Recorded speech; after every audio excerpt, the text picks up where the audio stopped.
বাংলাদেশের সাম্প্রতিক সহিংস ঘটনা ও বৈশ্বিক অস্থিরতায় গভীর উদ্বেগ প্রকাশ করেছে ওপার বাংলার জনপ্রিয় অভিনেতা দেব। শান্তি বজায় রাখার আহ্বান জানিয়ে তিনি বলেছেন, কখনো কখনো পরিস্থিতি দেখে সত্যিই ভয় লাগে, যেন দুই দেশের মধ্যে যুদ্ধ বেঁধে যেতে পারে।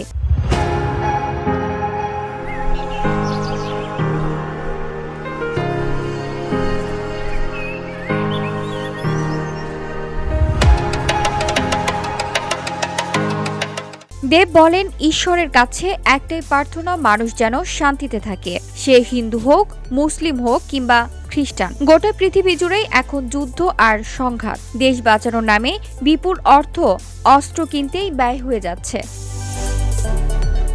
শুধু বাংলাদেশ নয়, সাম্প্রতিক আন্তর্জাতিক পরিস্থিতি নিয়েও শঙ্কার কথা জানান এই অভিনেতা দেব। তার ভাষায়, মাঝে মাঝে সত্যিই ভয় লাগে। খবর দেখলে মনে হয় এখনো যে কোনো সময় যুদ্ধ শুরু হয়ে যেতে পারে।